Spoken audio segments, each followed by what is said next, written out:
I've been cleaning other people's houses for 3 years now.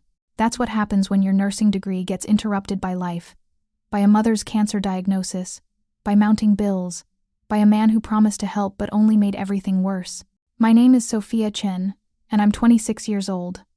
Every morning at 6, I take 2 buses from my studio apartment in Queens to Manhattan, where I clean for families who'll never know my last name. I'm Chinese American, 2nd generation, and my parents sacrificed everything so I could have opportunities they never did. Then cancer took my mother 2 years ago, leaving behind $63,000 in medical debt that follows me like a shadow I can't outrun. If you're enjoying this story so far, don't forget to hit the like button and subscribe. Drop a comment telling me where in the world you're watching from. I love hearing from you. The debt collectors don't care that I was 1 semester away from becoming a registered nurse. They don't care that I had to drop out to work full-time. They just want their money. And I give them what I can, $400 a month that barely touches the interest, let alone the principal. But the debt isn't the worst part of my life. That distinction belongs to Marcus. Marcus Rivera and I have been together for 18 months. He's 31, works in construction management, and for the first 6 months, he was everything I thought I needed. Supportive, attentive, generous with compliments and affection. He helped me through the worst of my grief after Mom died. Held me while I cried. Promised we'd tackle the debt together. Then something shifted. Maybe it was always there, hidden under the charm. The first time he grabbed my arm hard enough to bruise, he apologized for hours. Said work stress was getting to him. Said it would never happen again. It happened again, and again, and again. Now, 18 months in, I've learned to read his moods like weather patterns. I know which topics to avoid, which tone of voice means danger, how to make myself small and agreeable until the storm passes. The bruises have become routine, carefully hidden under long sleeves and strategic makeup, catalogued in my memory but never acknowledged aloud. I tell myself I'll leave. After I pay off more of the debt. After I save enough for a security deposit on a new place he can't find. After. The excuses pile up like unpaid bills, and I remain trapped in a studio apartment in Queens with a man whose hands have forgotten how to be gentle. This morning, Marcus left early for a job site in Brooklyn, which means I have maybe 10 hours before he comes home expecting dinner and compliance. 10 hours to be myself, to breathe without calculating every word.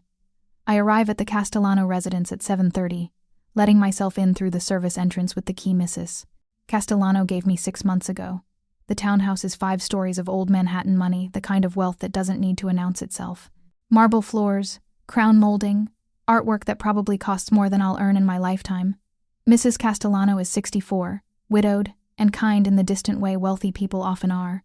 She pays me $25 an hour, which is generous for cleaning work, and she never asks questions about my life beyond pleasantries. I prefer it that way. Invisible is safe. Today's tasks are straightforward. Deep clean the 3rd floor library, organize the linen closet, polish the silver in the dining room. I work methodically, losing myself in the rhythm of scrubbing and organizing. There's something meditative about cleaning other people's spaces, transforming chaos into order, making beautiful things shine. I'm dusting the library shelves when I hear voices downstairs.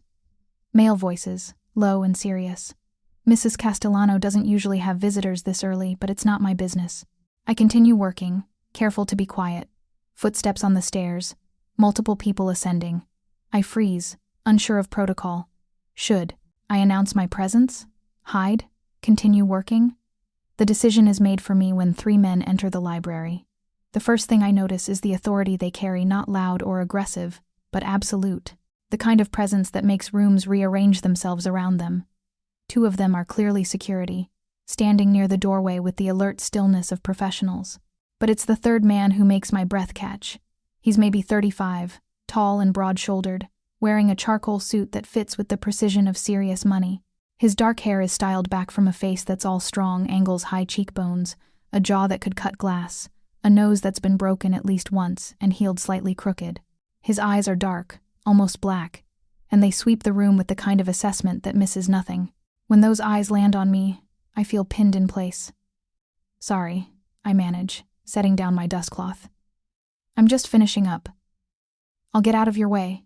You're the housekeeper? His voice is deep, with a slight accent I can't quite place. New York Italian, maybe. Softened by generations but still present. Yes, sir. Sofia. I clean for Mrs. Castellano twice a week. He nods once, already dismissing me as he moves to examine the bookshelves. The 2 security men remain by the door, and I take that as my cue to leave. Except as I gather my supplies, I reach for the caddy I'd placed on the side table, and my sleeve rides up. Just for a second. Just long enough. Stop. The command freezes me mid-motion. I look back to find the man staring at my exposed forearm, where 5 distinct bruises in the shape of fingers wrap around my wrist. Marcus's grip from 2 nights ago when I'd suggested we couldn't afford the new TV he wanted. I yank my sleeve down, heat flooding my face. It's nothing. I'm clumsy. The man crosses the space between us in 3 strides. Up close, he's even more intimidating, not because he's threatening, but because everything about him radiates controlled power. The kind of man who's used to getting what he wants through sheer force of presence. "Show me," he says quietly. "Really, it's fine. Show me." Not angry, but absolute. My hands tremble as I push up my sleeve. The bruises look worse in the library's natural light, purple and yellow, unmistakably finger-shaped. His jaw tightens almost imperceptibly. The other arm. I hesitate, but something in his expression makes me obey. I roll up my right sleeve to reveal similar bruising, though less severe. "Who did this to you?" His voice has dropped to something dangerous, each word carefully controlled. "I fell. It's embarrassing, but I'm accident-prone. Don't lie to me."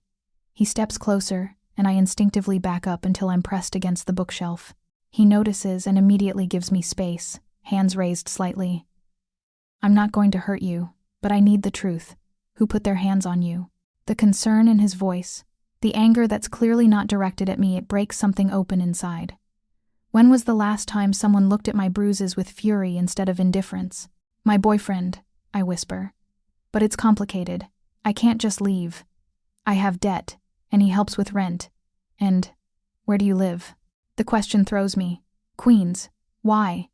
He pulls out his phone, types something quickly. "Marco, I need information on Sofia Chen. Address in Queens, romantic partner details." He looks at me. "Last name Chen?" I nod, too shocked to lie. He continues speaking into the phone. "Full background by tonight. Financial situation, employment, any legal issues." He ends the call and focuses on me again. "What kind of debt?" "Medical. My mother died of cancer 2 years ago. The bills." I trail off, suddenly aware that I'm confessing my life story to a complete stranger in Mrs. Castellano's library. "How much?" $63,000. "But that's not your concern. Everything in this house is my concern." His expression softens fractionally. "Mrs. Castellano is my aunt. I'm Dante Marcello." The name means nothing to me, but the way the security men straighten at the mention suggests it should. "I appreciate your concern, Mr. Marcello, but I'm fine. Really, I just need to finish my work." He studies me for a long moment, then reaches into his jacket and pulls out a business card. On it is embossed lettering, "Dante Marcello, Private Investments." On the back he writes a phone number in neat script. "This is my direct line. When you're ready to leave him, not if, when you call me, day or night. I can't accept. You can and you will." He presses the card into my palm. "If you're hooked on this story, make sure to subscribe and turn on notifications so you never miss an upload. Your support means everything and helps me bring you more emotional stories like this one." Closing my fingers around it. His hand is warm, and the touch is surprisingly gentle. No one deserves to live in fear, and no one hurts someone under my family's protection without consequences. I'm just the housekeeper. You work in my aunt's home. That makes you family business. His eyes hold mine. "Call me Sofia, before it gets worse, because it always gets worse." He leaves then, his security following. I stand there holding the business card, feeling the weight of it like it's made of lead instead of paper. That night, Marcus comes home drunk and angry about a project delay. He shoves me against the kitchen counter hard enough that my hip bone connects with the edge, sending pain shooting through my side. While I'm gasping, he grabs my face, fingers digging into my cheeks. "You think you're too good for me?" His breath reeks of whiskey. "Think you can do better? You're nothing without me. Nothing." After he passes out on the couch, I lock myself in the bathroom and pull out Dante Marcello's card. I trace the phone number with my finger but don't call. Not yet. But for the first time in 18 months, I feel something other than trapped. I feel the distant possibility of hope. The next 3 days pass in Marcus's typical cycle of violence and apology. Monday night's kitchen incident leaves bruises on my hip and face. Tuesday morning, He brings me coffee in bed and apologizes with tears in his eyes. Tuesday evening, he's calm. Wednesday morning, the storm builds again. By Wednesday afternoon, I'm moving through Mrs. Castellano's townhouse like a ghost, trying not to wince when I reach for high shelves. My ribs on the left side are tender from where I'd fallen into the counter, Marcus's favorite excuse, as if I'm clumsy enough to repeatedly injure myself in the same ways. Mrs. Castellano is out at her weekly bridge game, so I'm alone with my thoughts and the endless list of tasks. I'm changing the linens in the guest bedroom when I hear the front door open. Footsteps. Heavy, male, plural. My heart rate spikes. Mrs. Castellano isn't expecting anyone. I set down the pillowcase and move quietly to the hallway, peering over the banister. Dante Marcello stands in the foyer with 3 men I don't recognize. He's wearing a navy suit today, speaking in low Italian to one of his companions. There's an intensity to the conversation that makes me instinctively stay hidden. One of the men notices me and says something. Dante looks up, his dark eyes finding mine immediately. Sofia. Not a question, just acknowledgement. Come down, please. I descend the stairs slowly, acutely aware that I'm wearing my ratty cleaning clothes, faded jeans, and a gray long-sleeve shirt that's too warm for May, but necessary for hiding bruises. I didn't know you'd be here today, I say. Mrs. Castellano didn't mention. I don't always announce my visits. He dismisses his companions with a slight gesture, and they disappear into the living room. How are you? The question feels weighted with meaning. He's not asking about my day. Fine. His jaw tightens. Don't lie to me, Sofia. I can see you're favoring your left side. Damn it. I'd thought I was hiding it better. I twisted wrong while cleaning. It's nothing. Show me. Mr. Marcello, Dante, and show me. Something in his tone makes resistance feel pointless.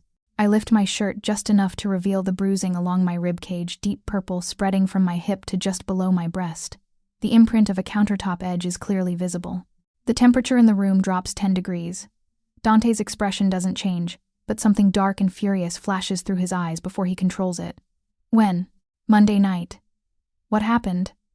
I could lie again, but what's the point? He already knows. Marcus came home drunk. He was angry about work. I said something he didn't like. So he threw you into furniture. He pushed me. I lost my balance. Sofia, my name carries warning. Stop making excuses for him. I'm not. My voice breaks. I'm just explaining what happened. Dante is quiet for a long moment, studying me with an intensity that makes me want to squirm. Finally, he pulls out his phone and makes a call. Marco, that information I requested Monday, send it now. Pause. All of it. He ends the call, and within seconds, his phone chimes. He reads something on the screen, his expression growing darker. Marcus Rivera, 31, construction foreman. 2 previous relationships. Both ended with police calls for domestic disturbances, though no charges filed. Currently living in your studio apartment in Queens, rent split, but you pay utilities and groceries. He's been unemployed for 6 weeks due to being fired for showing up drunk to a job site. My stomach drops. How do you? I told you I'd get information. He looks up from his phone. He's not helping with rent anymore, is he? You're covering everything while he drinks away whatever savings he had. I say nothing, which is answer enough. Sofia, this man is going to kill you. Maybe not today, maybe not this month, but eventually. Men like him don't stop. They escalate. I know. The admission feels like defeat. I know he's getting worse. But leaving isn't simple. I can't afford my own place, and if I break the lease, I lose my security deposit. The shelters have waiting lists. My debt means my credit is destroyed, so no one will rent to me alone. And Marcus, he'll come looking. He always says he will, and I believe him. Dante's expression softened slightly. What if those obstacles disappeared? What do you mean? What if you had a safe place to stay? What if your debt was handled? What if Marcus understood that coming near you again would have consequences he couldn't survive? The offer is tempting and terrifying in equal measure. Why would you do that for someone you don't know? He steps closer, careful not to crowd me. My father beat my mother for 15 years, started when I was 8. I used to lie in bed hearing her cry, hearing him scream at her, hearing things break. And I was too small, too weak to stop it. His voice is matter of fact, reciting history he's made peace with. When I was 17, I got big enough. Came home one day and found him hitting her in the kitchen. Something inside me just snapped. I put him in the hospital. Did he stop? He died 6 months later. Heart attack, officially. But I think it was fear. Dante's dark eyes hold mine. My mother wasted 15 years on a man who saw her as property to damage. I swore I'd never let that happen to anyone I could protect. You work in my aunt's house, which makes you my responsibility, and I don't leave my people to suffer. The conviction in his voice makes me want to believe him, but belief is dangerous. I need to think about it. Think fast. He hands me his card again. I'd left the first one hidden in my bathroom. Because next time Marcus gets drunk and angry, you might not walk away. That night, I come home to find Marcus passed out on the couch, surrounded by empty beer cans. The apartment smells like stale alcohol and old takeout. My bank account shows another $200 withdrawn from the ATM, the money I'd earmarked for the debt payment. I stand there in the doorway, looking at the man I once thought I loved, and feel nothing but exhausted resignation. My phone is in my hand before I decide to call. Dante's card is worn from me touching it compulsively over the past 3 days, but the number is still legible. It rings twice before he answers. Sofia. Just my name, but it carries weight. Like he'd been expecting this call. You said you could help me leave. I can. Are you ready? I look at Marcus one more time, at the man who promised to love me but only knew how to hurt me. Yes. Give me your address. Pack whatever you can't live without, just essentials. A car will be there in 40 minutes. 40 minutes? But Marcus is here, he won't wake up. I'll have someone handle it. Just pack. The line goes dead. I stare at my phone, trying to process what just happened. Then survival instinct kicks in. I move quickly and quietly, pulling my duffel bag from the closet. Clothes, toiletries, my mother's jewelry, important documents, the nursing textbooks I couldn't bear to sell. Everything that matters fits into 2 bags. Marcus doesn't stir, doesn't even shift when I zip the duffel closed. Exactly 40 minutes later, my phone buzzes with a text. Black car outside. I take one last look at the studio apartment that's been my prison for 18 months. At Marcus, still passed out and oblivious. Then I walk out the door and don't look back. The black car is idling at the curb, windows tinted dark. A man in a dark suit opens the rear door for me. Miss Chen. Mr. Marcello is waiting. I slide into the back seat and find Dante there, looking at me with an expression I can't quite read. Thank you, I whisper. Don't thank me yet. He gestures to the driver. There's still work to do. As the car pulls away from the curb, away from Marcus and the life I'm leaving behind, I watch Queens disappear through the rear window. For the first time, in 18 months, I can breathe. The car moves through Queens with smooth efficiency, leaving behind streetlights and familiar landmarks. I watch my old neighborhood disappear, feeling untethered, like I've cut an anchor and now I'm drifting into unknown waters. Where are we going? I finally ask. Somewhere safe. Dante's attention is on his phone, typing rapidly. I have a property in Manhattan. Secure building, doorman, cameras. You'll stay there until we figure out longer-term arrangements. I can't afford Manhattan rent. You're not paying rent. He glances up. Consider it part of your employment benefits. Employment? Mrs. Castellano speaks highly of your work. You're thorough, trustworthy, discreet. I could use someone like that managing my properties. I own 4 buildings in Manhattan, 2 in Brooklyn. They need coordinating, organizing, quality control. He names a salary that's nearly double what I make cleaning. Interested? My mind spins trying to process this. You're offering me a job? I'm offering you independence, a way to rebuild without debt hanging over you, without depending on anyone who'll use that dependence as a weapon. His dark eyes hold mine. You worked too hard getting through nursing school to let medical debt and a violent boyfriend destroy your future. I didn't finish nursing school. You will.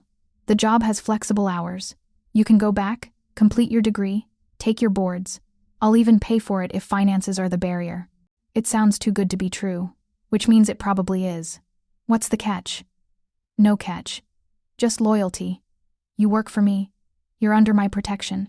That means following certain rules for your own safety, accepting security measures, and understanding that my world is complicated. Complicated how? He's quiet for a moment, choosing words carefully. My family has been in New York for 4 generations. We run legitimate businesses, imports, real estate, restaurants. But we also operate in spaces where the law is flexible. I'm working toward full legitimacy, but that takes time. In the meantime, I have enemies. People who might try to use anyone close to me as leverage. You're in the Mafia.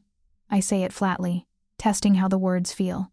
I prefer private businessman with complicated family connections. His slight smile suggests he's heard this before. But yes, essentially. Does that change your answer? I should say yes. Should demand he take me to a women's shelter, somewhere safe and legal and far from organized crime. But I think about Marcus's hands. About 18 months of systematic violence. About police reports that go nowhere, and restraining orders that get violated. Dante Marcello is offering me a way out that doesn't involve waiting lists or bureaucracy or hoping the system protects me. He's offering action, consequences, protection that actually means something. No, I say finally. It doesn't change my answer. His approval is subtle but unmistakable. Good. There's paperwork to sign, but we'll handle that tomorrow. Tonight, just rest. The apartment is in a building on the Upper West Side, the kind with a marble lobby, uniformed doormen, an elevator that moves so smoothly you barely feel it. Dante uses a key card to access the 15th floor, leading me down a hallway with thick carpet that muffles our footsteps. The apartment is spacious and modern, all clean lines and neutral colors. Floor-to-ceiling windows overlook Central Park. The view so stunning it momentarily makes me forget why I'm here. 2 bedrooms, 2 baths, Dante explains, setting my bags down. Fully furnished. Kitchen is stocked with basics, but I'll have my housekeeper do a proper shop tomorrow. Building has 24-hour security, and I've already informed them you're a resident. Your name is on the approved list. I drift toward the windows, pressing my palm against the cool glass. Below, the park stretches dark and vast, dotted with street lights like fallen stars. This is too much. This is necessary. He comes to stand beside me. Sofia, I need you to understand something. When you walked out of that apartment tonight, you made yourself a target. Marcus will look for you. He'll be angry, humiliated, dangerous. The best protection is distance and security you can't breach. My stomach tightens. You think he'll come after me? I know he will. Men like him don't accept loss. They escalate. Dante turns to face me fully, which is why I'm handling it. Handling it how? By making sure he understands that touching you again, looking for you, even thinking about you will have consequences he won't survive. The cold certainty in his voice should frighten me. Instead, I feel a fierce rush of relief so strong it makes my knees weak. What are you going to do to him? Nothing you need to know details about. Just trust that by tomorrow, Marcus Rivera will understand that you're untouchable. I should ask more questions. Should demand specifics, establish moral boundaries, something. But exhaustion crashes over me like a wave, pulling me under. The past 3 days, the past 18 months suddenly feel unbearably heavy. I'm tired, I whisper. Then sleep. Dante guides me toward the master bedroom, which is larger than my entire studio apartment had been. Everything you need is here. Lock the door if it makes you feel safer, though you don't need to. I'm staying tonight. Here? I'll take the couch. Until I'm certain you're secure, you don't stay alone. He leaves me there, closing the door with a soft click. I stand in the center of this beautiful, expensive room, still wearing my cleaning clothes, and slowly sink to sit on the edge of the bed. The mattress is soft, softer than anything I've slept on in years. The sheets are high thread count, smooth against my skin when I finally lie down without bothering to change clothes. I should feel guilty, should feel something, about leaving Marcus unconscious in our apartment, about accepting help from a man who just admitted to being in the Mafia, about stepping into a world I don't understand. Instead, I feel safe. For the first time in 18 months, I sleep through the night without nightmares.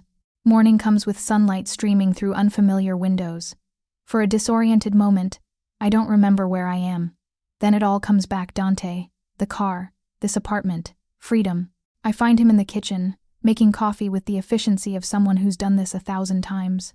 He's wearing the same suit from yesterday, minus the jacket, sleeves rolled to his elbows, revealing forearms corded with muscle and scattered with scars.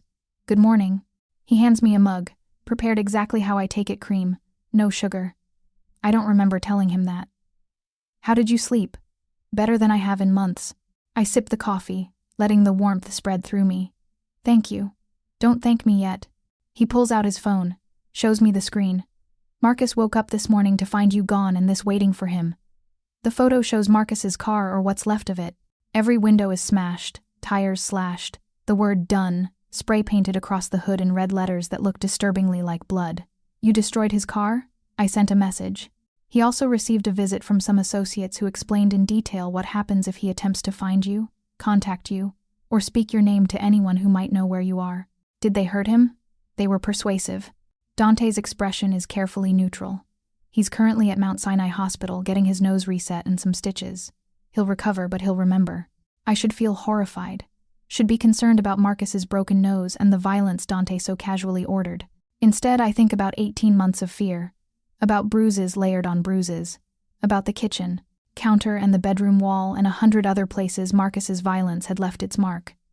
Good, I say quietly. Dante's slight smile suggests approval. There's someone I want you to meet. She's in the living room. A woman sits on the couch, late 50s, elegant, with silver-threaded dark hair and the same intense dark eyes Dante has. She stands when we enter, moving with practiced grace. Sofia, this is my mother, Isabella Marcello. Mama, this is Sofia Chen, the girl from Aunt Teresa's house. Isabella takes my hands in both of hers, her grip warm and strong. Dante told me about your situation, about what you've survived. Her directness surprises me. I'd expected judgment, maybe concern that I'm some charity case her son picked up. Instead, I see understanding in her eyes, the kind that comes from lived experience. I'm sorry to intrude on your family. You're not intruding. You're family now. She says it like it's simple fact. Anyone Dante protects is under this family's care. That's how we work. Mama knows something about surviving difficult men, Dante says quietly. Isabella's expression clouds briefly. My late husband was not a good man. For 15 years, I endured what you endured. Dante was too young to stop it, but when he grew old enough, she trails off, looking at her son with complicated affection. He made sure it ended. He told me, then you understand. We don't let our people suffer, and you're our people now, whether you realize it yet or not. She squeezes my hands once more before releasing them. Now, Dante tells me you need to finish nursing school. Yes, but that's not possible right now. The debt is handled. Dante pulls out a folder, sets it on the coffee table. I paid off your medical debt this morning, all $63,000. You're clear. The room tilts. I grip the back of the couch to steady myself. You what? Paid it. The collection agencies received full payment at 8 this morning. You'll get confirmation letters within a week, but it's done. I can't accept that. I can't let you just. You can and you did. His tone allows no argument. Consider it an advance on your salary. You'll work it off over time if that makes you feel better. But the debt is gone. No more collectors calling. No more choosing between food and payments. You're free of it. Tears blur my vision before I can stop them. $63,000. The number that's haunted me for 2 years. The weight that's crushed every hope of moving forward. Just gone. Isabella wraps an arm around my shoulders as I start to cry. Let it out, honey. You've been carrying too much for too long. I sob into this stranger's shoulder while Dante watches silently. When I finally pull myself together, embarrassed and raw, Isabella hands me tissues with a knowing smile. Better? I don't know how to repay this. Be loyal. Work hard. Trust us to protect you. Dante's expression is serious. That's all I ask. Over the next week, my life transforms so rapidly I can barely process it. Dante's driver, a man named Luca, who's clearly more than just a chauffeur, takes me shopping for professional clothes, since everything I own is either cleaning a tire or worn out. The building superintendent gives me keys and access codes, explains the security system, introduces me to the doorman who now greets me by name. Most importantly, I don't hear from Marcus. Not a call, not a text, nothing. It's like he's been erased from my life as efficiently as Dante erased my debt. On Thursday, Dante takes me to meet the property managers for the buildings I'll be coordinating. They're respectful but curious, clearly wondering who I am and why their boss suddenly hired someone for a position that didn't exist before. Sofia will be handling quality control and tenant relations, Dante explains in a conference room overlooking Midtown. Any maintenance issues, complaints, or concerns go through her. She'll coordinate with each of you, but final decisions route through me. After the meeting, as we ride the elevator down, I finally ask the question that's been bothering me. You created this job for me, didn't you? It didn't actually exist. The need existed. You filled it. He glances at me. Does it matter? I don't want charity.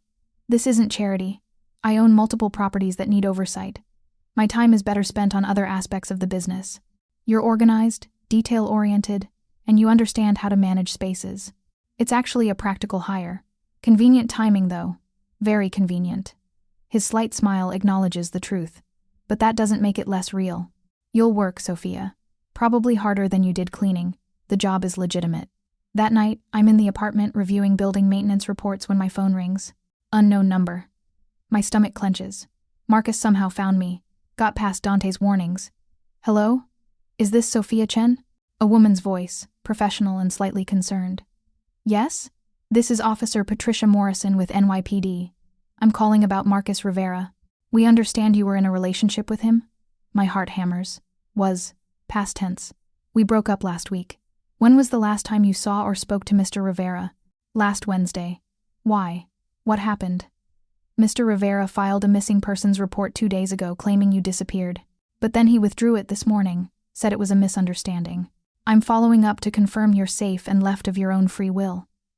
Relief and anger war in my chest. Of course Marcus tried to use the police to find me. I'm perfectly safe. I left because the relationship was abusive. I don't want any contact with him. Were there previous incidents of domestic violence? I hesitate. Saying yes means reports. Maybe investigation, definitely complication. Yes, but I don't want to press charges. I just want to be left alone. Officer Morrison is quiet for a moment. Miss Chen, I understand, but I need to note for the record if Mr. Rivera attempts to contact you against your wishes, that's harassment. If he shows up at your residence or workplace, that's stalking. Both are criminal offenses. You have options. I appreciate that, but I'm handling it privately. After we hang up, I immediately call Dante. He answers on the first ring. Sofia, what's wrong? I explain about the police call, about Marcus filing and then withdrawing the missing persons report. Did you have something to do with him withdrawing it? I had someone explain that continuing to involve authorities in his search for you would be very unwise. He was persuaded to drop it. The police know I left because of abuse. If something happens to Marcus, nothing is going to happen to Marcus as long as he follows the rules. He stays away from you. He keeps his mouth shut. He moves on with his life. Simple. Dante's voice is steady, reassuring. You're safe, Sofia. That's what matters. But I can't shake the feeling that I've traded one form of danger for another. Marcus's violence was personal, chaotic, unpredictable. Dante's protection feels controlled, efficient, absolute, but it comes with implications I'm only beginning to understand.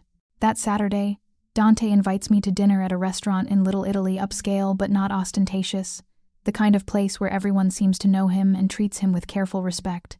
We're seated at a corner booth with clear sightlines to all exits. I notice Luca at a nearby table, seemingly alone but clearly watching. Security. I realize.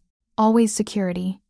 You're staring, Dante observes, studying the wine list. I'm trying to understand your world. What do you want to know? Everything, I think. But I start with something safer. Your family business. The legitimate parts, how does that work? We own 3 restaurants in Manhattan, 2 in Brooklyn. Import business brings in Italian. Wines, olive oils, specialty foods. The buildings you're managing. Some construction contracts. He orders wine from the server without asking my preference, but somehow still gets it right. All legal, all properly documented, all paying taxes. And the other parts? Provide services the legal system can't or won't. Protection for businesses in certain neighborhoods. Dispute resolution when courts are too slow or corrupt. Logistics for goods that customs might delay unnecessarily. His dark eyes meet mine. I'm not going to lie to you, Sofia. Some of what we do operates in gray areas, but I'm working toward legitimacy. My father's generation ruled through fear. I'm building something that can sustain through respect and business acumen. How long will that take? Years. Some relationships and obligations can't be severed overnight, but I'm making progress. He pauses as our food arrives, pasta that smells incredible, prepared by a chef who clearly knows Dante personally. Why all the questions? Because I'm trying to figure out what I've gotten myself into. What it means to be under your protection. It means you're part of my family now. Not by blood, but by choice. And family is everything in my world. We protect our own. We provide for our own. We handle problems before they touch our own. He leans forward slightly. You walked into my aunt's house with bruises you tried to hide, working yourself to exhaustion to pay off debt that should never have been yours alone. You were drowning, and no one was helping. So I did. And what do you get out of it? The question makes him smile, not the slight controlled expression he usually wears, but something genuine. You're direct. I like that. You didn't answer. Honestly? Satisfaction. My mother suffered for years because I was too young to protect her. Every woman I can help now feels like making amends for all the times I couldn't help her. He sips his wine. Also, you're competent and trustworthy. Those traits are rare and valuable in my world. Having you managing my properties is genuinely useful. We eat in comfortable silence for a while. The pasta is incredible, and I realize this is the first meal I've enjoyed without anxiety in months. No calculating Marcus's mood, no preparing for criticism, no tension turning my stomach to knots. This is nice, I say quietly. What is? Eating without fear, existing without constantly calculating danger. I meet his eyes. Thank you for that. You're welcome. Though you should know existing without danger isn't quite accurate. You're safer than you were, but my world carries its own risks. Like what? Rival families who might see you as leverage. Federal investigations that might try to use you for information. Business associates who test loyalty by targeting what matters to me. He says it matter-of-factly, like discussing weather. That's why the security, the secure building, Luca following us everywhere, not paranoia, practical precaution. Should I be worried? No, because I'm worried for you. That's my job now. After dinner, Dante's driver takes us back to my building. At the elevator, Dante hesitates. I'm going to be in Boston for a few days. Business meetings. Luca will check on you daily, and you have my number for emergencies. I'll be fine. I know. But call if you need anything. Anything at all. He reaches out, tucking a strand of hair behind my ear with unexpected gentleness. The touch makes my breath catch. You're important to me, Sofia. Not just as an employee. As someone I've chosen to protect. The intensity in his voice, the way he's looking at me, it shifts something between us. Transforms our dynamic from benefactor and grateful recipient to something more complex, more dangerous. I should go up, I whisper. You should. But he doesn't move, and neither do I. The moment stretches, charged with possibility and restraint. Finally, Dante steps back, putting professional distance between us. Good night, Sofia. Good night. I ride the elevator up alone, heart pounding for reasons that have nothing to do with fear. When I enter the apartment and look out at Central Park glittering below, I touch my face where Dante's fingers brushed my skin. This is complicated, I think. More complicated than I bargained for. But as I get ready for bed in this beautiful apartment I never could have afforded, debt-free for the first time in 2 years, safe from Marcus for the first time in 18 months, I can't bring myself to regret the complications. Not when they come with protection, kindness, and the first glimpses of something that might be care. Dante returns from Boston on Wednesday, and Thursday morning he texts, "Lunch? I have news." We meet at a quiet cafe in Midtown, tucked away from the business lunch crowds. He looks tired, shadows under his eyes, suggesting the Boston trip was more work than rest. Everything okay? I ask after we order. Fine. Negotiations with some associates. Boring logistics. He waves it off.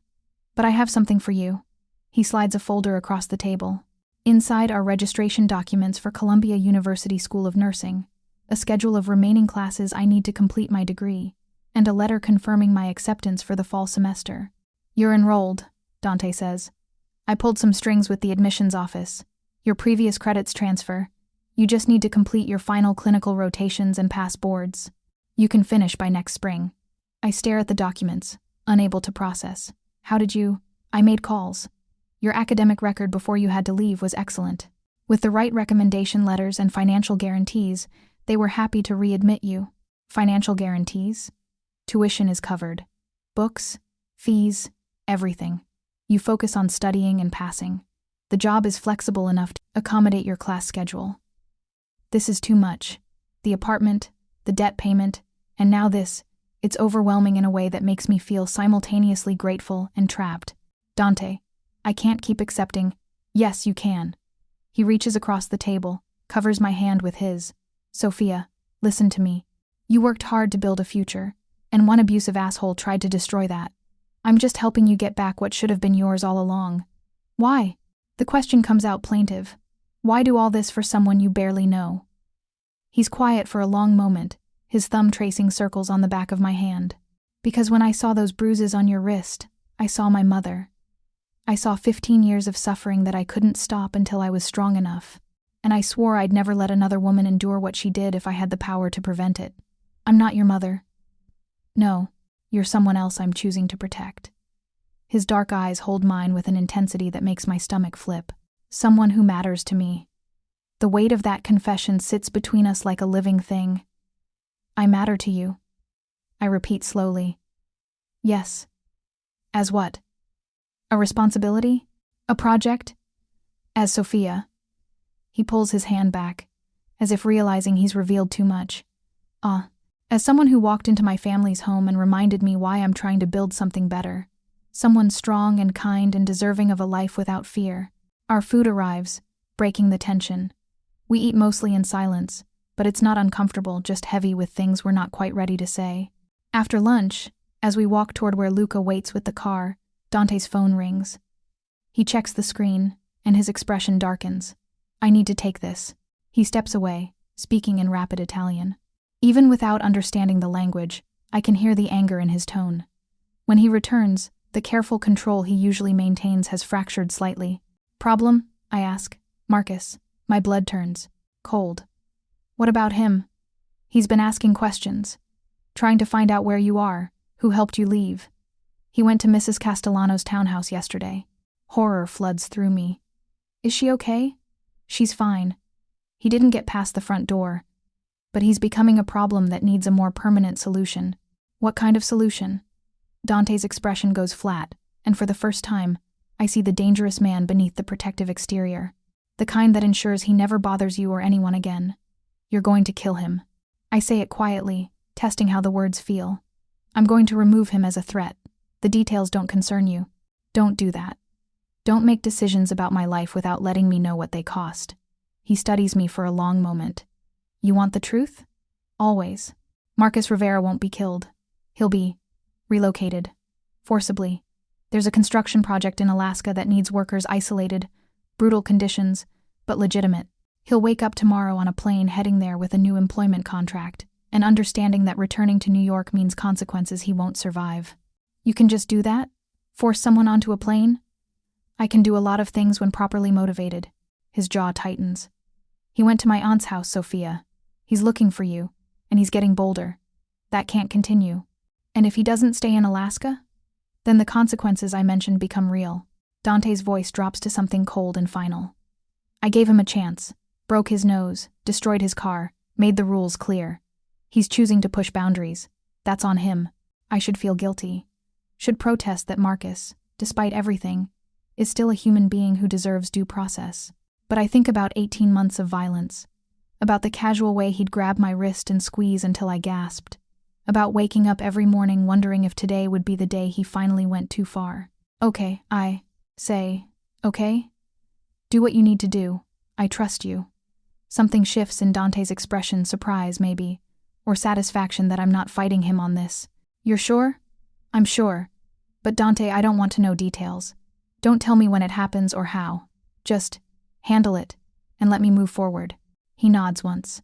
Understood. That night, alone in the apartment, I stand at the windows overlooking Central Park and think about moral lines and how easily they blur. 6 months ago, I would have been horrified at the idea of someone being forcibly relocated to Alaska against their will, of violence as problem-solving, of operating outside the law. But 6 months ago, I was a different person. Someone who still believed the system would protect me, that restraining orders meant something, that leaving an abusive partner was as simple as walking out the door. Now I know better. And knowing better means accepting that sometimes protection comes with costs I can't fully calculate. My phone buzzes. Text from Dante. It's handled. You won't hear from him again. I stare at the message for a long time before responding. Thank you. His reply is immediate. Always. I save the message, adding it to the collection of small kindnesses that feel increasingly like something more. Then I go to bed and sleep dreamlessly, free from the nightmares that have plagued me for 18 months. Marcus Rivera is gone. The debt is gone. Fear is gone. What replaces them is more complicated, weighted with gratitude and growing affection for a man who operates in shadows but treats me like I'm made of light. I'm not naive enough to think this is simple or safe, but for the first time since my mother died, I feel like I have a future worth planning for, and that's worth almost any price. 3 months after Marcus disappeared from my life, I walk across a stage to accept my nursing degree for the second time, except this time, I actually get to keep the future it promises. The ceremony is at Columbia, outdoors in late August heat that makes my black gown stick to my skin. But I don't care. I barely feel it. All I feel is the weight of accomplishment, of surviving everything that tried to stop me from getting here. In the audience, Dante sits beside his mother Isabella, both of them clapping as my name is called. Luca stands at the back, ever watchful, but even he's smiling. Mrs. Castellano, Aunt Teresa, as I've learned to call her, dabs at her eyes with a handkerchief. They came. My strange, complicated family came to watch me graduate. After the ceremony, Isabella pulls me into a tight hug that smells like expensive perfume and home cooking. "Your mother would be so proud," she whispers. The words break something open in my chest. Tears I've been holding back all day finally spill over. "Thank you," I manage. "For everything. You earned this, Sofia. Every bit of it." She pulls back, cupping my face with both hands. "Now you take your boards, you pass them, and you become the nurse you were always meant to be." Dante waits until his mother releases me, then steps forward. He's wearing a dark suit despite the heat, looking every inch the powerful businessman he is. But when he looks at me, there's something softer in his expression, pride maybe, or affection he stopped trying to hide. "Congratulations," he says quietly. "I couldn't have done it without you." "You could have. It would have taken longer, been harder, but you would have found a way." He reaches out, adjusts my graduation cap where it's slipping. "That's who you are, someone who survives, who keeps fighting." The touch is brief, professional, but it sends electricity down my spine. Over the past 3 months, these moments have multiplied, casual touches that linger just slightly too long, looks that carry weight beyond their surface meaning, conversations that drift into territory more intimate than employer and employee should occupy. We haven't discussed it, haven't acknowledged that something is shifting between us, transforming from protector and protected into something more complex and dangerous. But it's there, growing, inevitable. That evening, Dante takes everyone to dinner at one of his restaurants, Marcello's, a place in Little Italy that's been in his family for 3 generations. The staff treats us like royalty, bringing course after course of incredible food while the owner himself stops by to congratulate me. Sofia. Antonio Marcello is Dante's uncle, a barrel-chested man with a voice that carries across the dining room. "My nephew tells me you're going to be a nurse. Manhattan hospitals don't know how lucky they are. I still have to pass my boards." I demur. "You'll pass." Dante says you're brilliant, and my nephew doesn't give compliments easily. Antonio winks at Dante, who looks slightly uncomfortable at being called out. "He also doesn't bring women to family dinners. You must be special." The comment hangs in the air, weighted with implication. Isabella shoots her brother-in-law a warning look, but the damage is done. Now everyone at the table is carefully not looking at Dante and me. The silence somehow louder than conversation. "Sofia manages my properties," Dante says evenly. "She's proven herself invaluable to the family business." Of course. Antonio's tone suggests he doesn't believe the professional boundary excuse for a second. "Business, that's what we're calling it now."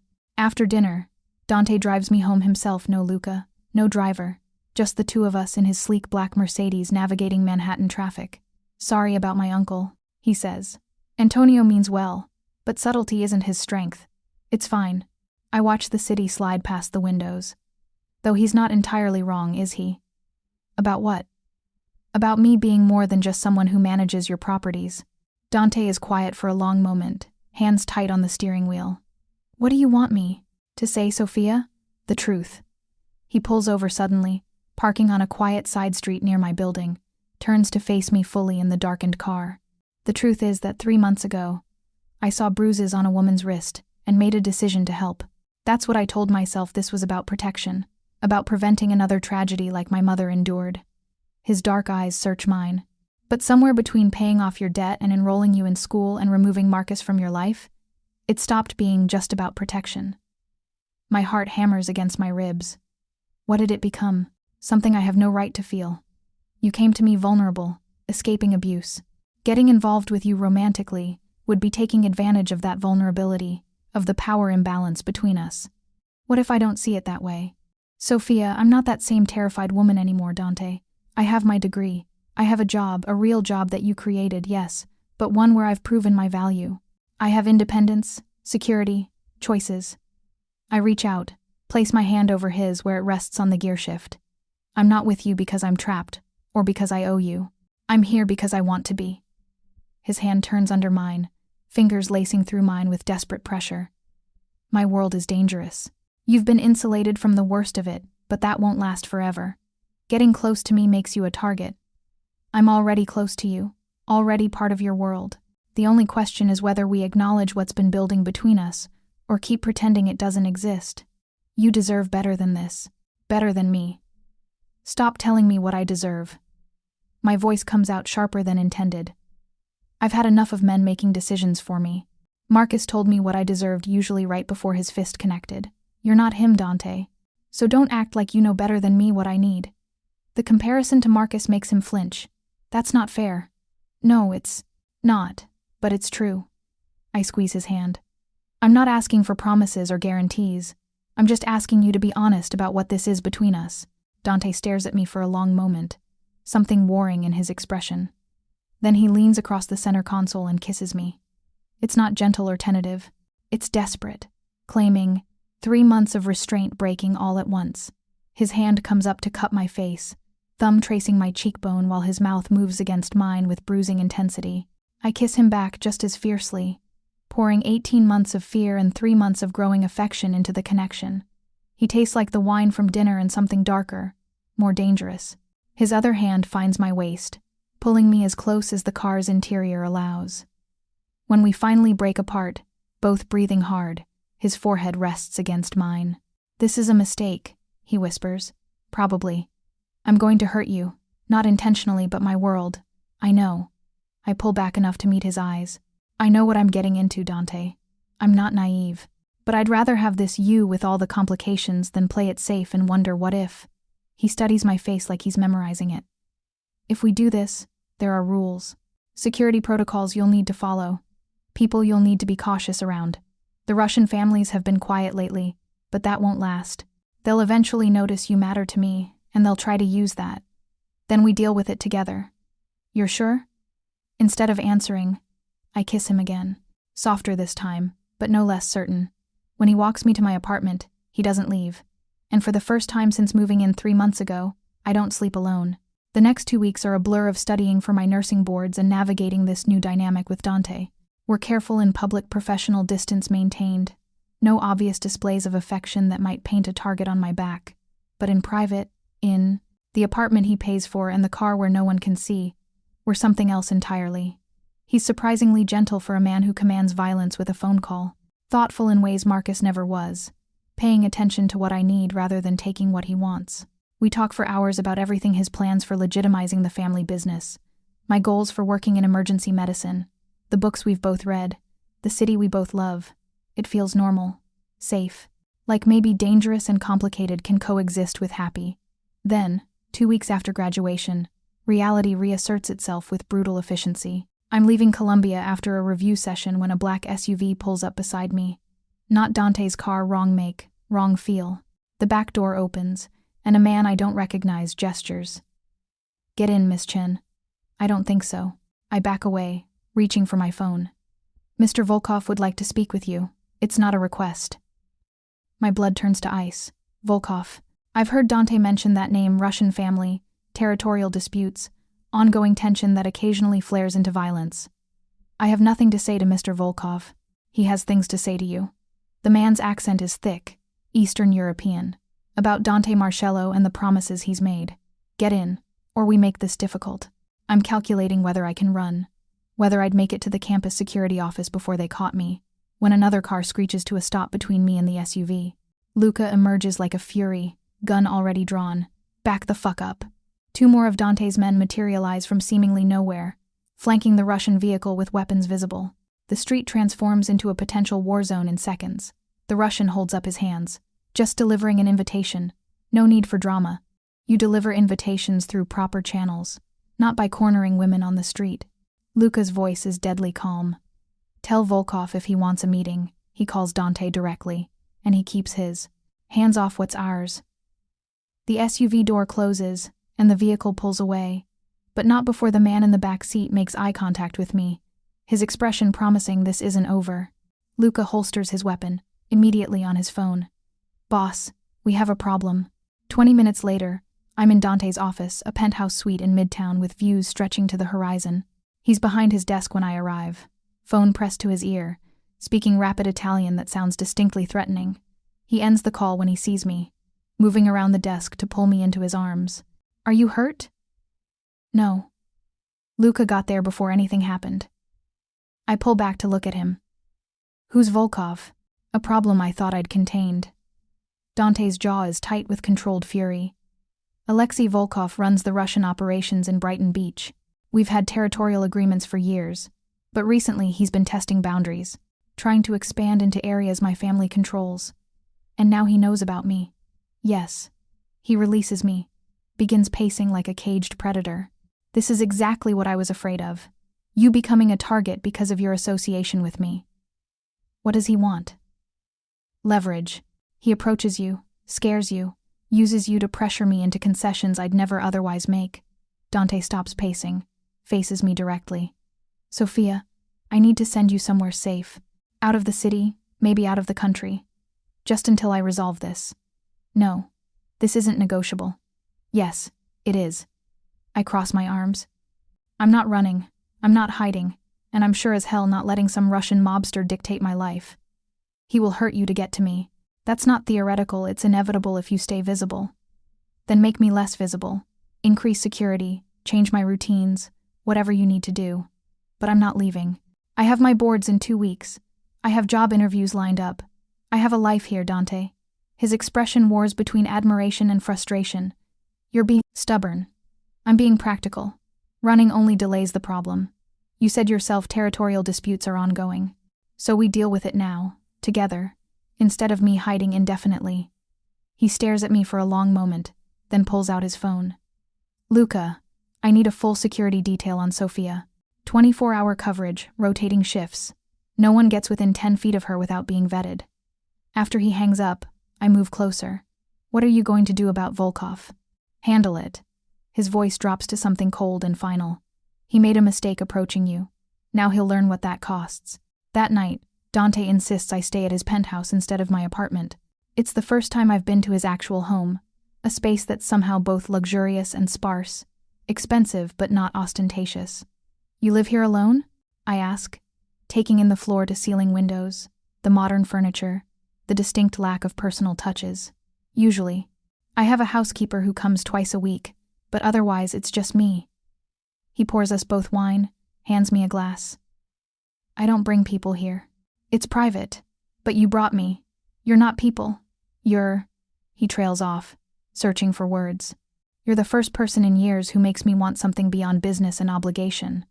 The confession makes my chest tight. What do you want? Honestly? A future that looks different than my present. One where I'm not constantly calculating threats and orchestrating violence. Where I can take you to dinner without security. Where we can be normal. He laughs bitterly. Though I'm not sure I remember what normal is anymore. I set down my wine, move to stand in front of him. We'll figure it out. Together. You keep saying that. Together. Like it's simple. It is simple. Everything else is complicated, but the core of it, you and me choosing each other, that's simple. He pulls me close, and we stand there in his penthouse overlooking Manhattan, holding each other while the city glitters below. For a moment, everything else fades, the Russians, the violence, the constant calculation of danger. For a moment, it's just us. Then his phone rings, shattering the peace. He checks the screen, and his expression goes dark. I need to take this. He steps away, speaking in low Italian. When he returns, the careful control he usually maintains has fractured. What is it? Volkov sent a message. Attacked one of my restaurants, Marcello's, where we had dinner after your graduation. No one was hurt, but the place is destroyed. Windows smashed, kitchen trashed, inventory ruined. Horror floods through me. Antonio is fine. He wasn't there when it happened. They waited until closing, made sure the staff left before they hit it. Dante's hands curl into fists. This is about you. About sending a message that touching my family has consequences. Then I should leave, go somewhere he can't use me. No. The word cracks like a whip. Running is what he wants. Shows weakness. Suggests I value you more than my position. We don't give him that. So what do? We go to war. The certainty in his voice should frighten me. Instead, I feel a strange calm settle over me. This is who Dante is, not just the protective man who paid off my debt and enrolled me in school, but the dangerous one who runs an organization through calculated violence. What do you need from me? I ask. I need you to trust me, and I need you to follow security protocols without question. Luca will be with you constantly. You don't go anywhere without clearance. No spontaneous trips, no deviation from planned routes. For how long? Until Volkov understands that you're not available as leverage, and that challenging me was a mistake. I move closer, take his face in both hands. Do what you need to do. Just come back to me when it's done. He kisses me hard, desperate, like I'm air and he's drowning. When we break apart, his eyes hold, something dark and determined. I promise. The next week is a masterclass in controlled warfare. Dante doesn't tell me details, but I see the evidence. Russian operations throughout the city start having problems. Shipments intercepted, warehouses raided, key lieutenants mysteriously arrested on outstanding warrants. It's surgical, efficient, destroying Volkov's infrastructure without the spectacle of open violence. Meanwhile, I live under lockdown. Luca, or one of his men, is always present. My routes are planned, my schedule controlled, my contact with the outside world monitored. It should feel like prison, but somehow it just feels like safety. I take my nursing boards on a Tuesday, surrounded by Dante's security posing as regular test takers. The exam is brutal, 8 hours of questions designed to test everything I've learned, but I walk out confident I passed. Dante takes me to dinner that night to celebrate, a private room at a restaurant where his men secure the space before we arrive. It's excessive, maybe, but I'm getting used to it. How do you think you did? He asks. I think I passed. We'll know for sure in a few weeks, but I felt good about it. Then you'll be a registered nurse soon. Where are you thinking about working? Mount Sinai, maybe. Or NYU Langone. Both have excellent emergency departments. I sip my wine, though I might hold off on starting right away, until the Volkov situation is resolved. About that. Dante sets down his fork. I'm meeting with him tomorrow. Neutral territory, mediators from other families present. We're going to end this. End it how? With an agreement. Territory stays as it is, both families commit to ceasefire, and you're explicitly off limits. Any attempt to use you as leverage means war with not just my family, but every Italian operation in the Northeast. And if he doesn't agree? Then we continue what I've been doing, systematically dismantling his organization until he has nothing left to protect, and no choice but to accept my terms. The cold calculation in his voice reminds me that Dante Marcello isn't just the man who holds me gently at night. He's also someone who can orchestrate the destruction of rival organizations with ruthless efficiency. Will it work? Yes. He's already lost 3 major operations. His suppliers are nervous. His lieutenants are questioning his leadership. Tomorrow's meeting is his chance to end it with dignity intact. If he's smart, he'll take it. And if he's not smart? Dante's slight smile is dangerous. Then he'll learn why my family has controlled Manhattan for 4 generations. The meeting happens at a warehouse in Red Hook, neutral territory controlled by the Genovese family who've agreed to mediate. Dante doesn't tell me this until after just disappears for 4 hours while I pace his penthouse with Luca, watching me like I might spontaneously combust. When Dante finally returns, it's nearly midnight. I hear the front door open, his footsteps, then he's there, suit jacket discarded, tie loosened, looking exhausted but satisfied. It's done, he says simply. I cross to him, checking for injuries out of habit. You're okay? I'm fine. The meeting was tense but controlled. Volkov agreed to the terms territory stays as is, you're off limits, and both families commit to peace. He pulls me against him, resting his chin on top of my head. It's over, Sofia. You're safe. Relief makes my knees weak. Just like that? Just like that. Volkov isn't happy about it, but he's pragmatic. I made continuing the fight too expensive, and the other families made clear they'd back me if it came to war. He had no good options except agreement. So, I can have my life back? Stop living under lockdown? Yes. Security will stay in place. I'm not taking chances, but lighter touch. Luca won't need to follow you everywhere. You can start job hunting. Move forward with your plans. I pull back to look at him. And what happens to us now that the crisis is over? What do you want to happen? It's a genuine question, offering me control. The contrast to Marcus, who demanded, controlled, decided, couldn't be more stark. I want you, I say simply. Not because you saved me or because I owe you. Because in 3 months of getting to know you, I've seen who you really are. the good and the complicated and the dangerous, and I choose all of it. Something vulnerable flickers across his expression. Even knowing what I am? What I do? Especially knowing you've never lied to me, never pretended to be something cleaner or simpler than reality. That honesty means everything. He kisses me then, soft and deep, like sealing a promise neither of us has words for yet. When we break apart, he traces my face with his fingers. Move in with me, he says. Really move in, not just staying here during a crisis. Bring your things, make this home. I want to wake up with you every morning. That's a big step. I know. But I'm done pretending this is temporary or casual. You're the best thing that's happened to me in years, Sofia. And I want to build something real with you. I think about the apartment he gave me, about independence and safety, and choosing freely rather than out of desperation. Think about how Marcus's hands felt versus how Dante's hands feel, the difference between being possessed and being cherished. Okay, I say. But I keep the other apartment. As backup, as insurance, as proof that I'm choosing this rather than having no other options. Done. Keep it, rent it out, use it for storage, whatever you want. I just want you here with me. Then yes, I'll move in. His smile transforms his face, making him look younger, less burdened. Yeah? Yeah. He picks me up, making me laugh as he carries me toward the bedroom. And for the first time since my mother died, since Marcus's first raised fist, since medical debt became my constant companion, I feel, genuinely, impossibly happy. 3 weeks later, I received the letter confirming I passed my boards. I'm officially a registered nurse. The celebration is small, just Dante, Isabella, Luca, and Aunt Teresa at Marcello's, which has been fully renovated and reopened after the Russian attack. Antonio keeps bringing us courses we didn't order, beaming with pride like I'm actually family. Maybe I am, I think, looking around the table. This strange collection of people who've become my chosen family. After dinner, Dante and I walk through Little Italy hand in hand. Security is present, but distant Luca somewhere behind us. Others dispersed throughout the neighborhood, close enough to help, far enough to give us privacy. What's next? Dante asks. Which hospital are you choosing? Mount Sinai offered me a position in their ER. Start date is flexible, but I'm thinking next month. Emergency medicine. You'll be good at it, staying calm under pressure, making quick decisions. I learned from the best. I squeeze his hand.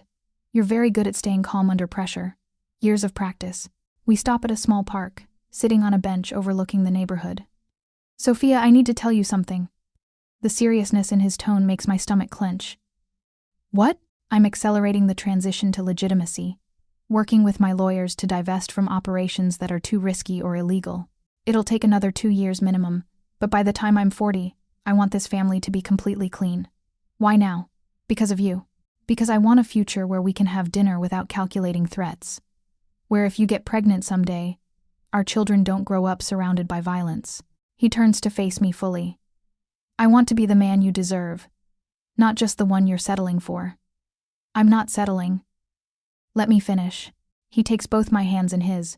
You came into my life when I'd accepted that this was all I'd ever have, the business, the violence, the constant calculation. And then there you were, bruised and brave and surviving against impossible odds. You reminded me that there's more to life than power and territory. Tears blur my vision. Dante, I love you, Sofia. I'm in love with you. Have been since you challenged me about making decisions for you. Since you refused to run from Volkov, since you looked at the darkest parts of my world and chose to stay anyway. His thumbs trace circles on the backs of my hands. So I'm building us a future worth having, one where you can be a nurse, and I can be a legitimate businessman, and we can just be normal. Or as normal as we're capable of being. I love you too. The words come out choked, overwhelmed. I love you too, and you don't have to change your whole life for me. I'm changing it for us. For the future I want us to have.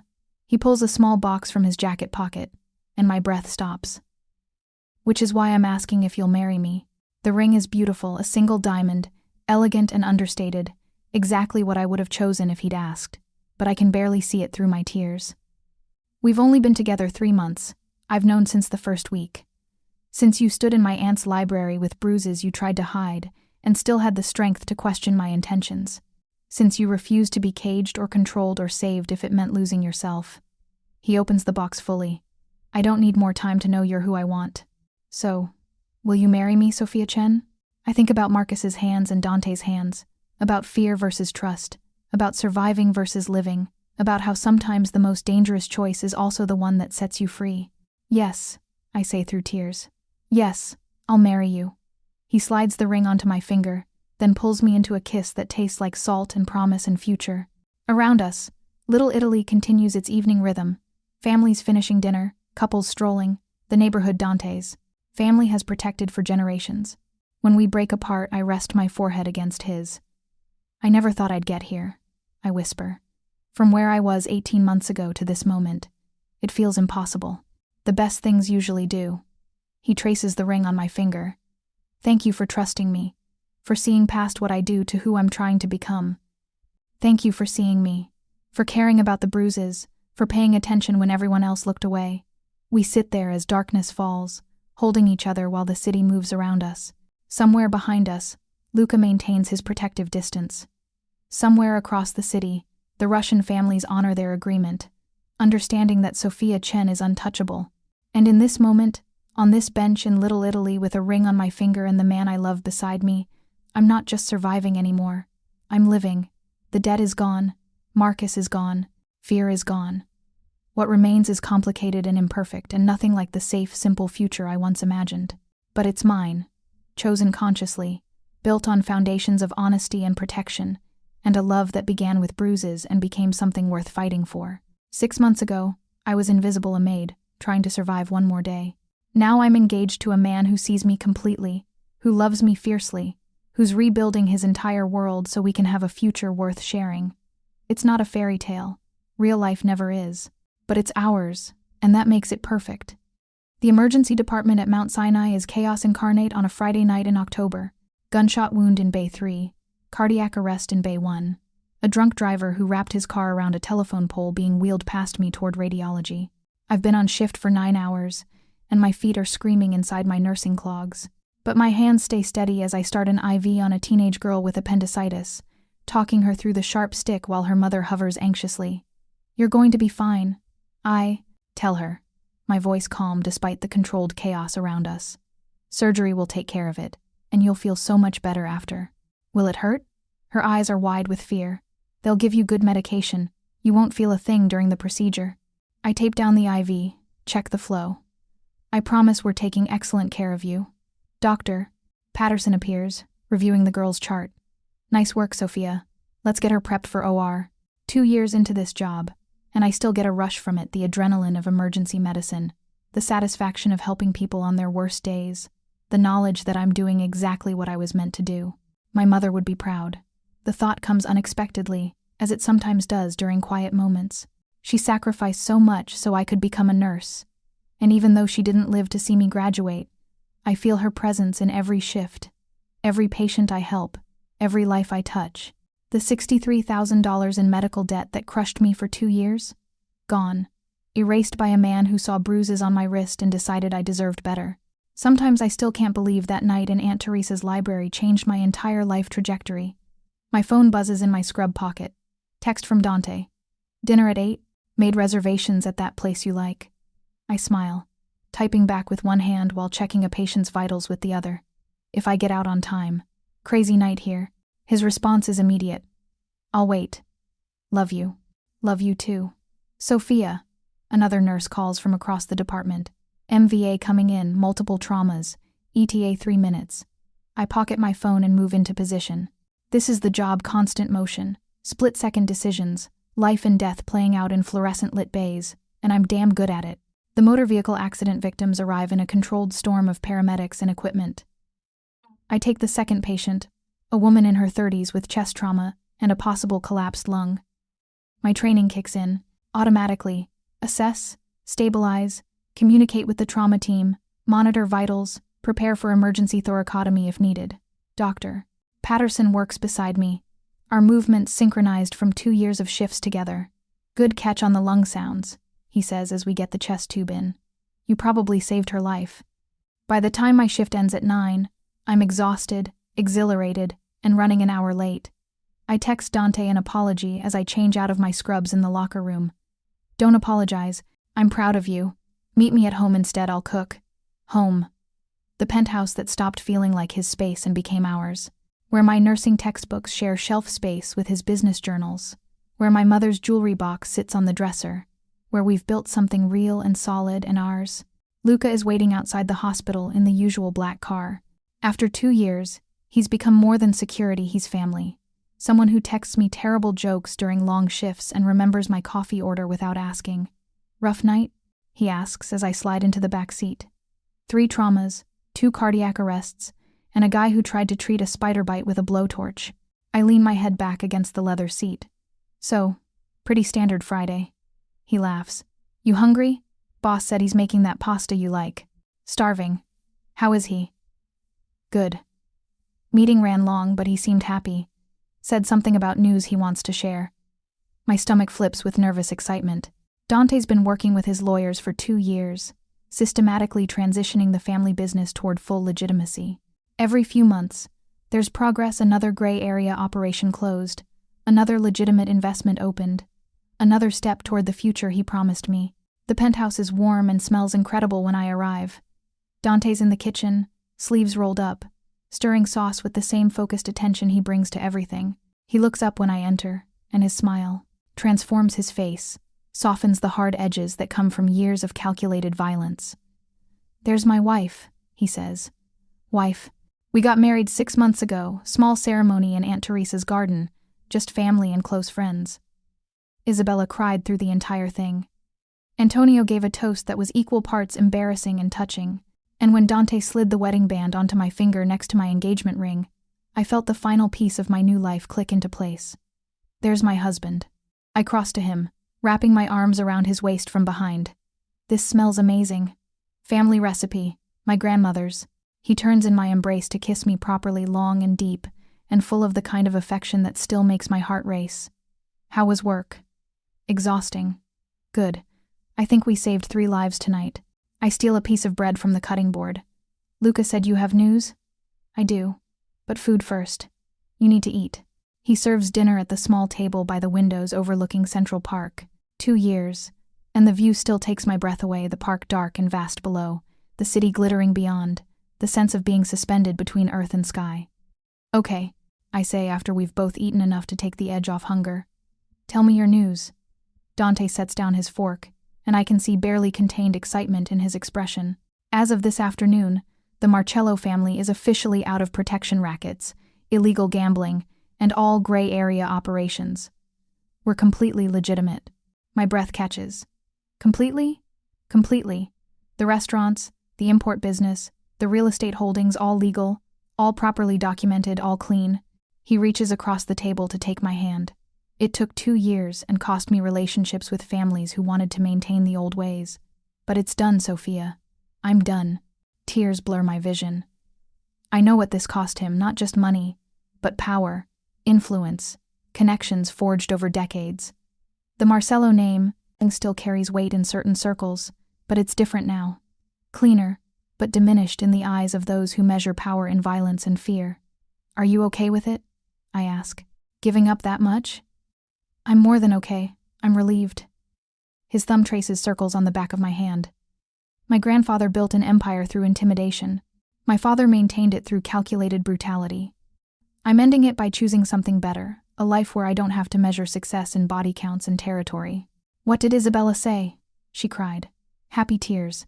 Said it's what she always hoped I'd find the courage to do. He smiles. Also said I should thank you for being the reason I found that courage. I didn't do anything. You did everything. You reminded me there's more to life than power. That being feared isn't the same as being respected. That the strongest thing I could do was walk away from violence and build something worth having.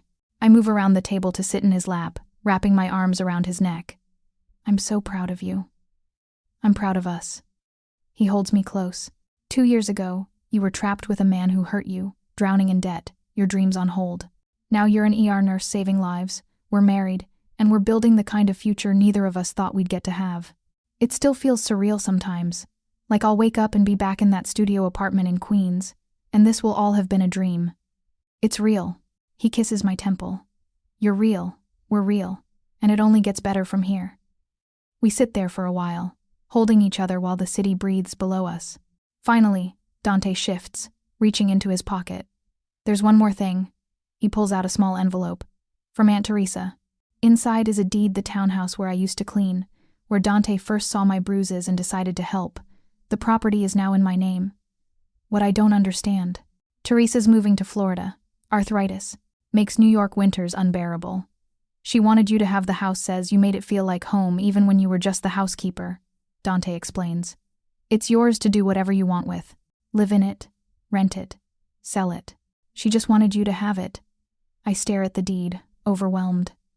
That beautiful townhouse with its marble floors and crown molding and library where everything changed mine. This is too much. It's family taking care of family. That's what we do. He tucks a strand of hair behind my ear. Teresa loves you, Sofia. We all do. You're not the housekeeper who got lucky. You're one of us now, a Marcello by marriage and by choice. The weight of that acceptance, of being truly part of this strange and wonderful family, makes my throat tight with emotion. Thank you, I whisper. For everything. For seeing me when I was invisible. For caring when no one else did. For building this life with me. Thank you for staying. For not running when you saw the darkness. For choosing me despite every reasonable argument against it. We kiss slowly, tenderly, with the kind of intimacy that comes from 2 years of learning each other's rhythms and needs. When we break apart, Dante rests his forehead against mine. I want to have a baby with you, he says quietly. Not right away, whenever you're ready. But someday. I want children who grow up in a home without violence, who see their mother saving lives and their father running legitimate businesses, who never have to live in the world I grew up in. The image he's painting, our future, our family, our children, fills me with fierce longing. After I've had a few more years in emergency medicine, after we've had time to just be us. But someday, yes, I want that too. No rush. We have time now. That's the gift of leaving the old life behind. Time to plan, to build, to just exist without constantly calculating threats. Later, lying in bed with Dante's arm around me, and my head on his chest, I think about the journey that brought me here, about Marcus's fists and Dante's gentleness, about medical debt and freedom, about being invisible and being seen. Do you ever wonder what happened to Marcus? I ask into the darkness. Dante is quiet for a moment. Do you want to know? I don't know. Maybe? He's still in Alaska. Married, actually. Has a kid on the way. Works construction. Goes to AA meetings. Seems to have gotten his life together. Dante's voice holds no particular emotion. I have someone check on him occasionally. Make sure he's staying where he belongs. You do? I do. Not because I care about his well-being, but because I need to know he's not coming back. That he's not a threat to you. His arm tightens around me. He'll never hurt you again, Sofia. Or anyone else. That's a promise I made to myself the night I saw those bruises, and it's one I'll keep forever. I don't think about him much anymore, I admit. Sometimes I feel like that version of me, the scared woman letting herself be hurt, was someone else entirely. She was you, just a you who hadn't found her way out yet. He kisses the top of my head. But she survived. Got herself through nursing school while managing everything else. Found the strength to leave when the opportunity came. That woman was always strong, she just needed someone to see it. Sleep comes easily, the kind of deep, dreamless rest I never had when I was with Marcus. When I wake, sunlight is streaming through the windows, and Dante is already up, making coffee in the kitchen. It's Saturday, which means I'm off shift, and he's not going into the office. We have the whole day stretching ahead of us. Simple, normal, hours. What do you want to do today? He asks, handing me coffee prepared exactly how I like it. Something boring and domestic. Grocery shopping, maybe a walk through the park. Dinner with your mother. Boring and domestic. He smiles. I love it. And he means it. The man who once commanded a criminal empire with a phone call now finds joy in grocery shopping and family dinners. Because he chose differently. Because I chose him. Because we built something together that's worth more than power or territory or fear. We spend the morning doing exactly what I suggested, wandering through Whole Foods, debating pasta shapes. Walking through Central Park hand in hand. Stopping for overpriced coffee that tastes perfect in the autumn air. Security is present but distant, Luca somewhere behind us, always watching, but giving us space to be normal. At Isabella's house that evening, the whole family gathers. Antonio and his wife, Aunt Teresa, visiting from Florida, Luca and his fiancée, various cousins and extended family who've become my family too. We eat until we're stuffed, laugh until our sides hurt, and exist in the kind of warm chaos that comes from people who genuinely love each other. Isabella pulls me aside while Dante is helping Antonio with dessert. "Thank you," she says, taking my hands in hers. "For what?" "For saving my son. Not from physical danger, he's survived that his whole life. From becoming his father. From letting violence define him. From losing himself in the darkness." Her eyes are bright with tears. "You reminded him there's light worth reaching for. That's a gift I can never repay." "He saved me too," I say. "We saved each other. The best loves do." She squeezes my hands. "Your mother would be so proud of who you've become. I never met her, but I know she raised someone extraordinary." That night, back in the penthouse, I stand at the windows looking out at Central Park while Dante does dishes. My phone buzzes email notification. Results from my performance review at Mount Sinai. I open it, heart pounding, and read the first line. "It is our pleasure to inform you that you have been selected for the Charge Nurse Development Program." "Dante!" I spin around, waving my phone. "I got into the leadership program." He's across the room in seconds, pulling me into his arms. "Of course you did. You're brilliant. This means more responsibility, longer hours, and you'll be amazing at it." He pulls back to look at me. "This is what you wanted, right? To advance, to lead, to make a bigger impact?" "Yes, but I wanted to check with you first, Sofia." His voice is gentle but firm. "You don't need my permission to pursue your career. You're not asking, you're informing. And I'm telling you I'm proud and supportive, and you should absolutely do this."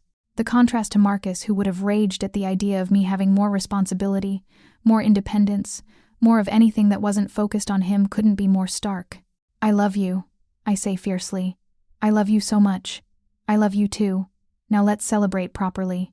Later, much later, wrapped in sheets with Dante's heartbeat steady under my ear, I think about the past 2 years. About transformation and choice, and love that heals instead of harms. "Are you happy?" Dante asks quietly into the darkness. Deliriously. "Are you?" More than I ever thought possible. He traces patterns on my shoulder.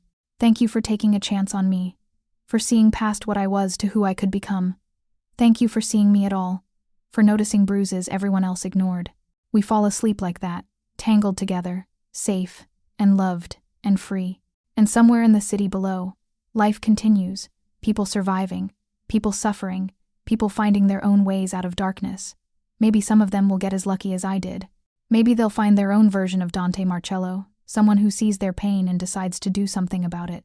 Or maybe they'll save themselves, the way I ultimately did, by choosing to leave, by accepting help, by believing I deserved better. Either way, the world keeps turning. And in this moment, in this bed, in this life I've built from the ashes of who I used to be, I'm exactly where I'm meant to be. Loved, safe, free, home. The debt is gone. Marcus is gone. Fear is gone. What remains is everything I never dared to hope for, and it's more than enough. It's everything. Thank you so much for watching until the end. If you love this story, check out the other videos on your screen now. I think you'll really enjoy them. And don't forget to subscribe if you haven't already. See you in the next story.